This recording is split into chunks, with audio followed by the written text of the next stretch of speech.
এক পুরোনো রাজবাড়ির ছাদে আমরা 4-5 জন মিলে একসাথে গল্প করছিলাম, মিউজিকও করছিলাম সেটা। এইখানে গা ছমছমানি ব্যাপারটা চলে গেল। হতে পারে হয়তো আমি ভুল দেখছি, কি আমি কিছু ধারণা করে নিয়েছি ওখানে আছে, বাট একসাথে একই জিনিস কি এবং আমাদের ওভার এজও ওখানে মারা গেছে, এরকম মানে ডিপ ইম্প্যাক্ট একটা ফেলেছিল। আমি সুরজিৎ, আজকে আবার আমরা চলে এসেছি আশ্রয় স্টুডিওতে। তো যেটা বলার ছিল যে আজকে আমরা কিছু একটা প্রেজেন্ট করতে চাইছি, যেটা হয়তো একটু রোমাঞ্চ, একটু রহস্য আর একটু জ্ঞান। তো আসুন দেখে নেব অতীতের ওপরে বিজ্ঞান। এক পুরোনো রাজবাড়ির ছাদে আমরা 4-5 জন মিলে একসাথে গল্প করছিলাম, মিউজিকও করছিলাম সেটা। তো হঠাৎ করে এরকম মানে চাঁদের আলো, ফুরফুরে হাওয়া, আধোয়ালা দেখা যাচ্ছে, মানে একটা আলাদাই অ্যাটমসফিয়ার তৈরি হয়েছে। তার মধ্যে ধরো মানে নেশা ফেশা করে চোখে সর্ষে ফুল দেখার মতো অবস্থা। তো সেই রাজবাড়ি হয়তো এখন মানে পরিত্যক্ত হয়ে গেছে, অনেক দিনের পুরনো পরিত্যক্ত। এখন জায়গাটা রিনোভেট হয়েছে, অনেক নতুন হয়েছে, বাট সেই টাইমে অতটা ছিল না। তো মানে হঠাৎ করে ব্যাপারটা আমরা 4-5 জন মানে একসাথে একই জিনিস দেখছি। মজাদার ব্যাপার, একই জিনিস বলতে কি মানে মোটামুটি বাড়ির ছাদটা বিশাল বড়, এই ধরো 4-5টা ব্যাডমিন্টন কোর্ট একসাথে এটে যাবে। তো আমরা একটা হয়তো ব্যাডমিন্টন কোর্টের এন্ডে বসে আছি, আর একটা ব্যাডমিন্টন কোর্টের এন্ডে দেখছি সাদা শাড়ি। মানে শুনে হয়তো একটু কেমন লাগবে, কিন্তু সাদা শাড়ি দেখে ব্যাপারটা হচ্ছে একসাথে সবাই মিলে একই জিনিস দেখছি। এইখানে গা ছমছমানি ব্যাপারটা চলে গেল। হতে পারে হয়তো আমি ভুল দেখছি, কি আমি কিছু ধারণা করে নিয়েছি ওখানে আছে, বাট একসাথে একই জিনিস কিভাবে? সো এরকম একটা ইনসিডেন্ট হয়েছিল আমার সাথে। তোমার কিছু শেয়ার করো। আমার মানে সব থেকে ভয়ঙ্কর জিনিস যেটা দেখেছিল আমার মানে আগে তোমার মধ্যে নিয়ে, আমরা একটা কম্পাউন্ডের মধ্যে থাকতাম। সেই কম্পাউন্ডের মধ্যে রাজবাড়ি টাইপের ছিল, কিন্তু রাজবাড়িটা তোমার ওই চারিদিকে পুকুর ছিল, ওই দ্বীপ যেরকম হয়, এইদিকে পুকুর, মাঝখানে কিছু কম্পাউন্ডের বিল্ডিং ছিল, আর তার মাঝখানে ছিল পুরোনো একদম রাজবাড়ি যেগুলো হয়, ছোট্ট করে পুরোনো রাজবাড়ি। ওই রাজবাড়িতে আমরা হামেশাই ওখানে তাস খেলা, আড্ডা মারা, গাঁজা খাওয়া, নানান রকম জিনিস আমরা খেতাম, ঘুরতাম। তো এই যে জায়গাটা আমাদের কাছে এমন কমন হয়ে গেছিল, কিছু যদি হতো, আপনার বিড়াল যাচ্ছে, কুকুর যাচ্ছে, এরকম মানে সবসময় না। তো এবার আমরা দুজনেই মানে আমরা যে বেশি জনের ব্যাপার থাকে না, দুজনে একদম, হ্যাঁ, দুজনের বেশি থাকে না, তো দুজন একজন। তো আমরা ঠিক আমাদের মাঠের পাশে খেয়ে দিয়ে, চৌটা সবার সামনে খাওয়া যায় না, রাত্রিবেলা কটা বাজে সেটা আমাদের এখনো তা একটা বলতে পারি তোমাকে, ধরো 10:30-10টা এরকম বাজে। আমরা রীতিমতো যেহেতু ওখানে যাই সবসময়, দিন রাত সবসময় আড্ডা মারি, রাত্রিবেলায় ঢোকার পরে ওখানে আস্তে আস্তে আমার কাছে আমরা যেরকম মোবাইলের লাইট হয় পুরো অন্ধকার, তো ওইটা সামনে সিঁড়ি দিয়ে ওঠার পরে সামনের জায়গাটাতে বসে আমরা আড্ডা ফাড্ডা মারি। আর তার ভেতরে এই পাশ দিয়ে, চারিপাশ দিয়ে রাজবাড়ি যেরকম হয়, 4 পাশ দিয়ে গেট, সেরকম দরজাগুলো আছে। সেই দরজার ভেতর দিয়ে আমরা একটা গেট দিয়ে ভেতর দিয়ে গেছি, এবং তার ভেতর দিয়ে এরকম গোল গোল ঘোরানো সিঁড়ি একদম ছাদে। আচ্ছা, সেই পুরনো রাজবাড়ি একদম ছাদে। এই ছাদে যাওয়ার পরে আমরা গাছের সেই বট গাছ, এই বিল্ডিং এর মধ্যে লেগে যায় না, উঠে যায়, ওই গাছ গাছ মোটা একটা ডালের উপরে বসে আছি। এবার দুজন মিলে তো নিজেদের ঘরে আছি, কিছু বুঝতে পারছি না, দুজন খালি আমাদের ফোকাস তো একটা জায়গায়, নেশা করছি, বারবার খসখস আওয়াজ হচ্ছে, বিড়াল হবে, ইঁদুর হবে, হ্যাঁ, কোনো সময় সাপও পাওয়া গেছে। কিন্তু এমন নেশা দিয়ে আমাদের কিছু তখন আর কোনো ভূক্ষেপ নেই যে কি হচ্ছে। আমরা খাচ্ছি, হঠাৎ করে দুই ভাই শুনছি, আমাকে দে। হঠাৎ করে তো এবার আমি ওর দিকে তাকাচ্ছি, ওকে বলছি দিচ্ছি দাঁড়া, ও আমাকে বলছে দিচ্ছি দাঁড়া।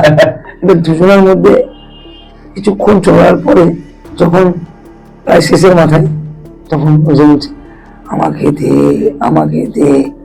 কি এর আগে আমরা অনেক গল্প শুনেছি যে এখানে মারা গেছে, অনেক রকম গল্প শুনেছি, এবং আমাদের ওভার ডোজে ওখানে মারা গেছে এরকমও শোনা আছে। তো সেরকম ভাবে আমরা গুরুত্ব দিতাম না, যেহেতু সবাই থাকতাম, ওসব রুখকে দিতাম না, নেশা করে যেটা হয়, কে ভূত কে পেট এত কিছু করতাম না, কোনো ভয়ের জায়গা ছিল না। সেই যে আমরা ওইখান থেকে আওয়াজটা শোনার পরে আমাদের কোনো ক্ষতি করেনি, কিন্তু তারপর থেকে ঘন্টা দুয়েক আমরা ওখান থেকে কেমন ভাবে নেমেছি, কেমন ভাবে কি করেছি না করেছি, নেশা তো হয়, কিন্তু নেশাতে একটু একটু হলেও মনে থাকে। কিন্তু আমাদের পরের দিন সকালবেলা পর্যন্ত সেই একই কথা, আমাকে দে, আমাকে মানে দে, কানে বাজতে কানের মধ্যে, না আমাকে দে, আমাকে দে। মানে ডিপ ইম্প্যাক্ট একটা ফেলেছিল যে ওই আওয়াজটা। হ্যাঁ, ওই পরের দিন সকালবেলা ও ঘর থেকে বেরোচ্ছে না, আমিও ঘর থেকে বেরোচ্ছি না, ও আমাকে ফোন করছে, ভাই মাঝে মধ্যেই মনে হচ্ছে যেন কেউ ডেকে উঠছে, আমাকে দে, আমাকে দে। এই সত্যি এরকম একটা রোমহর্ষক ব্যাপার, এরকম মানে আমাদের সাথে মাঝে মাঝে। আমি একটা ছোট্ট ঘটনা বলি, আমার এক ফেলো ভাই অমিত শর্মা, সবাই চিনবে মোটামুটি। তো অমিত শর্মা একদিন বলছিল যে ব্যাপারটা, যে ও একদিন উইথড্রলে ছিল, ভীষণভাবে উইথড্রলে। তো এক জায়গায় গিয়ে বসেছে যেখানে ওরা ইউজিং করতো, যেটা একটা খালের মতো জায়গা, চারিদিক দিয়ে বিল দিয়ে ঘেরা, একটা আইল্যান্ড মতো, ছোট্ট একটা আইল্যান্ডের মতো, তাল গাছ নারকেল গাছ আছে। তো ওখানে গিয়ে যথারীতি ও বসেছে। তো ইতিমধ্যে ওর খুব বেয়ারের মধ্যে এসছে। তো ও অন্য কিছু সাবস্টেন্স ইউজ করছিল, মানে যেটা ওর মেন সাবস্টেন্স সেটা থেকে আলাদা কিছু ইউজ করছিল। তো সেখানে বসে বসে টানছে, ভাবছে কি করে টাকা পয়সা জোগাড় করবে, যা হয় নর্মালি জলে। তো হঠাৎ করে এক বন্ধু এসে আবির্ভাব, মানে আবির্ভাব বলতে কি, হেঁটে হেঁটে এলো, শর্মা আছিস, শর্মা আছিস? শর্মা আমাকে বলছে, হ্যাঁ আছি ভাই, আয়। তো আমি সেই ছেলেটার নাম আমি মনে করতে পারছি না ঠিক এই সময়। তো ও বললো হ্যাঁ আয়। তো এসেছে যথারীতি। তো শর্মা বললো যে ভাই আমার তো খুব বেড়া লেগেছে, উইথড্রলে আছি, তো কিছু কি হবে তোর কাছে? আমি বলছি, হ্যাঁ আমি মাল নিয়ে এসেছি বন্ধু, মানে সেই বন্ধু শর্মাকে বলছে মাল নিয়ে এসেছি। দিয়ে দুজন মিলে একসাথে জিনিসটাকে নিয়েছি, নিয়ে মাঠে হয়েছে। যথারীতি শর্মা আমার বললো যে, মানে আমি ঘটনাটা পুরোপুরি এক্সাক্ট মনে করতে পারছি না, যে যেটুকু বলছি মানে একটা জাস্ট সেই আতঙ্ক ব্যাপারটা যেখান থেকে এসেছি, যে যথারীতি খেয়েছে। দিয়ে এবার শর্মা বলছে যে ভাই আর একটু, যেটা হয় আমাদের ডিসস্যাটিসফ্যাকশনে ঢুকে। তো যথারীতি বলেছে যে ভাই আর একটু ঘোরাবে, তুই বাড়ি থেকে একটু পয়সা জোগাড় করতে হবে, আমিও যাচ্ছি, পয়সা জোগাড় করছি। তো ওরা দুজন বেলা ওখান থেকে বিলিটি দিয়ে গেছে, পয়সা টয়সা জোগাড় করে এসছে, শর্মাও জোগাড় করে এসছে। দিয়ে একসাথে ওখান থেকে ওর কাছ থেকে পয়সা নিয়ে দুজন মিলে কিনতে যাবে। তো যথারীতি শর্মা এসে চুপচাপ বসে আছে 10 মিনিট, 15 মিনিট, 20 মিনিট, আধ ঘন্টা, প্রায় মোটামুটি 45 মিনিট, 1 ঘন্টা হয়ে গেছে। দেখছো বন্ধু এখনো আসছে না। কি ব্যাপার হলো, কি ব্যাপার হলো? বেটা তাহলে আমার কাছ থেকে মানে নিয়ে জিনিসটা খেয়ে চলে গেল, কি ও আমাকে খাওয়ালো কিন্তু আমাকে কথা রাখলো না, মেনলি ওর মাথায় যেটা খেলছিল শর্মা। তো যথারীতি ও উঠে ওই জায়গা থেকে বাড়ি গেছে, বাড়ি গিয়েছে।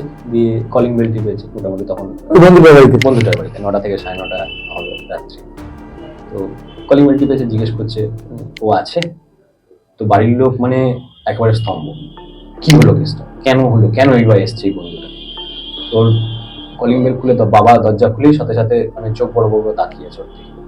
ভেতরে ওর দিদিনা মা এসে রীতিমতো কান্নাকাটি করতে, এই ছেলেটার জন্য সবল, এই ছেলেটার জন্য সবল, এরকম বলেছে, একটা রিয়াকশন দিয়েছে, কিছু হয়েছে, কিছু একটা হয়েছে। দিয়ে সমাজ যথারীতি এরকম একটা রিয়াকশন, বাড়ির লোক হয়তো বকাবকি করবে, ঝামেলা করবে, হয়তো বাড়িতে এসে ফেসে গেছে নাকি ছেলেটা, হয়তো টাকা পয়সা নিতে গিয়ে ধরা ফেরা পড়েছে নাকি সেই বন্ধুটা। যথারীতি সেই জায়গা থেকে বেরিয়ে এসেছে, বেরিয়ে এসে চায়ের দোকানে বসেছে, চা অর্ডার দিয়েছে। দিয়ে বলছে কিছু হয়েছে নাকি? কেন তুমি জানো না? মানে শর্মাকে সেই চায়ওয়ালা বলছে যে তুমি জানো না 2 দিন আগে তো মারা গেছে বন্ধুটা, ওভারডোজে মারা গেছে।